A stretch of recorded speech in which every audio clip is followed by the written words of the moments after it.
Hi there. I'm so happy to be able to share this very special book with you today. I'm going to read one story from this book today and one story tomorrow. And my teacher, Nancy Heckinger at ITP, which is a interactive telecommunications program at NYU, that was where I went for my master's. And we spent a lot of time talking together, her and I, about museum design, interaction design, people. What does it mean? Everything I could possibly imagine. Nancy listened to me.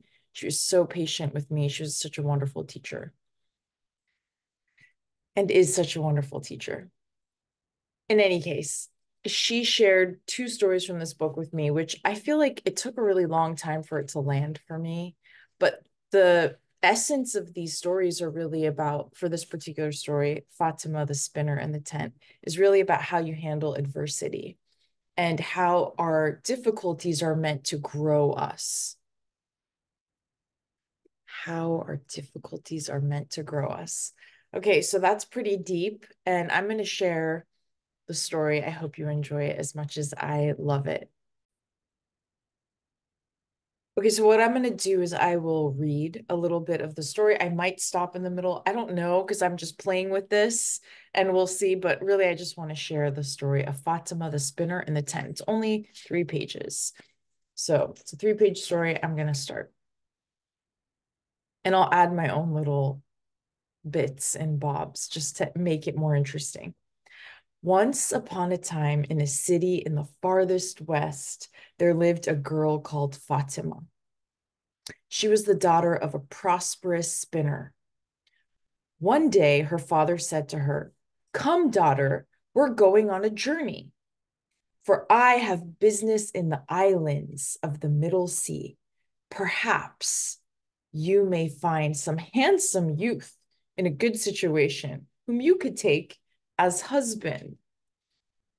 They set off and traveled from island to island, the father doing his trading, while Fatima dreamt of the husband who might soon be hers. One day, however, they were on the way to Crete when a storm blew up and the ship was wrecked. Fatima, only half conscious, was cast up on the seashore near Alexandria. Her father was dead, and she was utterly destitute.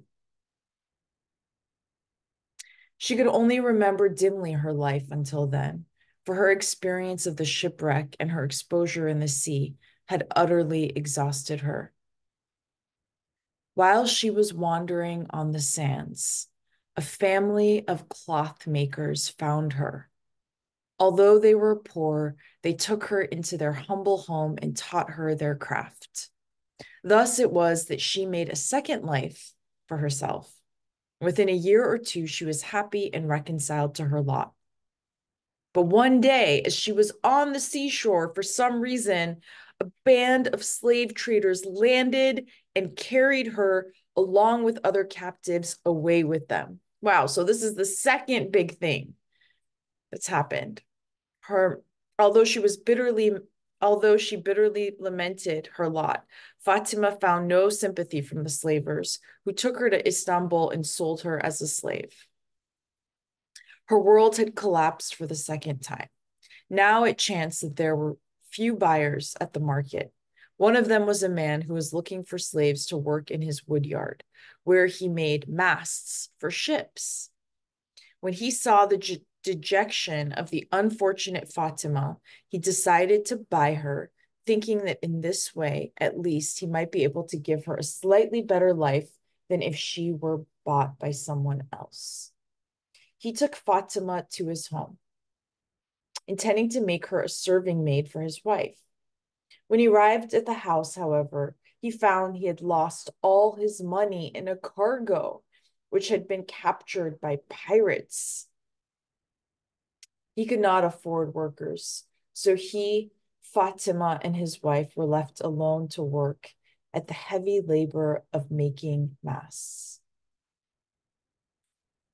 Fatima, grateful to her employer for rescuing her, worked so hard and so well that he gave her freedom, and she became his trusted helper. Thus it was that she became comparatively happy in her third career. One day he said to her, Fatima, I want you to go with a cargo of ships' masts to Java as my agent and be sure that you sell them at a profit. She set off, but when the ship was off the coast of China, a typhoon swept in and wrecked it. And Fatima found herself again cast up on the seashore of a strange land. Once again,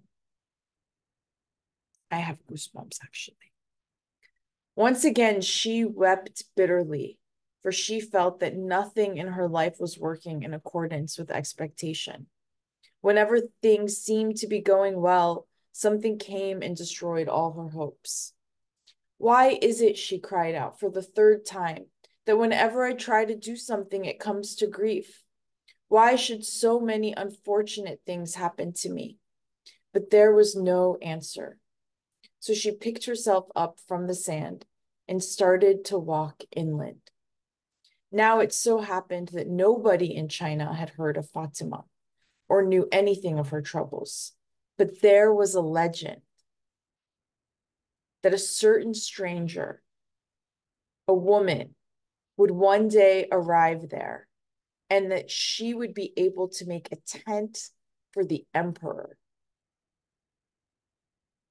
And since there was as yet nobody in China who could make tents, everyone looked upon the fulfillment of this prediction with the liveliest anticipation. In order to make sure that the stranger, when she arrived, would not be missed, successive emperors of China had followed the custom of sending heralds once a year to all the towns and villages of the land, asking for any foreign woman to be produced at court. When Fatima, again, I have goosebumps, when Fatima stumbled into a town by the Chinese seashore, it was one such occasion. The people spoke to her through an interpreter and explained that she would have to go to see the emperor. Lady, said the emperor, when Fatima was brought before him, can you make a tent? I think so, said Fatima. She asked for rope, but there was none to be had. So she remembered her time as a spinner. She collected flax and made ropes.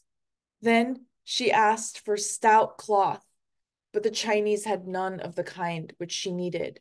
So drawing on her experience with the weavers of Alexandria, she made some stout tent cloth. Then she found that she needed tent poles, but there were none in China. So Fatima, remembering how she had been trained by the wood fashioner of Istanbul, cunningly made stout tent poles. When these were ready, she racked her brains for the memory of all the tents she had seen in her travels, and lo, a tent was made. Amazing, right? She made the tent.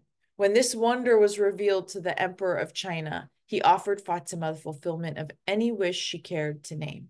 She chose to settle in China, where she married a handsome prince and where she remained in happiness, surrounded by her children until the end of her days.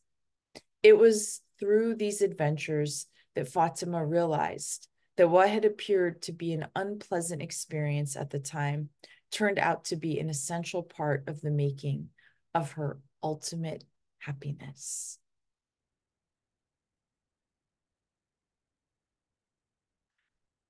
Well, how's that story for you? What did you learn in hearing the story? I mean, really, in the Tales of the Dervishes, so many beautiful short stories. This particular one, just a story of adversity, overcoming adversity, and using the lessons of that difficulty. So at the end, it says this story is well known in Greek folklore, many of whose contemporary motifs feature dervishes and their legends. The version cited here is attributed to the Sheikh Muhammad Jamaluddin of Adrianople. He founded the Jamaliya order, the Beautiful. It's also known as the Beautiful, and died in 1750. So that was the story of Fatima, the spinner and the tent, a story of a woman who went through many experiences of adversity and how in every situation she was put, she learned something new. She learned new lessons or new skills. She was able to bring that with her and found herself in a situation where she was able to bring her gifts to the world. Thank you so much. What is some of the difficulty or the adversity that you have learned from? I know that for me, I am still constantly learning from all the situations that I'm being placed in. And mining the lessons. But that's for another day. So that was my story. Fatima, Spinner in the Tent, from the book The Tales of the Dervishes. Thank you so much.